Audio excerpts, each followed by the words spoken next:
பல்வேறு கோரிக்கைகளை வலியுறுத்தி நாகையில் அங்கன்வாடி ஊழியர்கள் பேரணியில் ஈடுபட்டிருக்கிறார்கள். விவரங்களை நமது செய்தியாளர் விஷ்ணுவிடம் கேட்கலாம். விஷ்ணு, அங்கன்வாடி ஊழியர்களுடைய கோரிக்கைகள் என்னென்ன? எதற்காக அவர்கள் இந்த போராட்டத்தை முன்னெடுத்திருக்கிறார்கள்?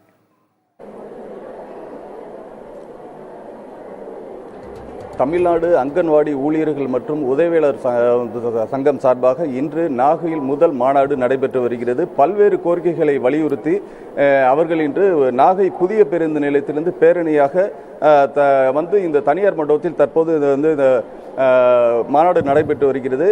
இவர்களோட கோரிக்கை குறித்து சங்கத்தின் மாநில பொதுச் செயலாளர் இருக்காங்க, அவங்கள்ட்ட கேட்கலாம். டெய்ஸிகிட்ட இப்போ உங்களோட கோரிக்கை என்ன? எதை வலியுறுத்தி இந்த மாநாடு பேரணி நடத்தி?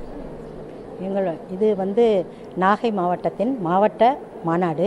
இது முதல் மாநாடாக இன்று நடைபெற்று கொண்டிருக்கிறது. இந்த மாநாட்டின் கோரிக்கைகளாக அங்கன்வாடி ஊழியர் உதவியாளர்களை அரசூழியராக்க வேண்டும், அங்கன்வாடி ஊழியர்களுக்கு முறையான ஓய்வூதியம் வழங்க வேண்டும், அவர்களுக்கு பணிக்கொடை என்பது 35 ஆண்டுகள் பணி செய்து ஓய்வு பெறும்போது அவர்களுக்கு 10 லட்சம் 5 லட்சம் பணிக்கொடை வழங்க வேண்டும், கோடை விடுமுறை 1 மாத காலமாக கொடுக்க வேண்டும் ஆகிய கோரிக்கைகளை முன்வைத்து இந்த மாநாட்டம். திலகவதி, அதாவது இவர்களுக்கு பணி பாதுகாப்பு, கோடை விடுமுறை என்பது 15 நாட்கள் வழங்கப்பட்டு வருகிறது. இதை 1 மாத காலமாக வழங்க வேண்டும் உள்ளிட்ட பல்வேறு கோரிக்கைகள் வலியுறுத்தி தான் இந்த பேரணி மற்றும் மாநாடு நடைபெற்று வருகிறது. திலகவதி, உங்களுடைய விவரங்களுக்கு நன்றி விஷ்ணு.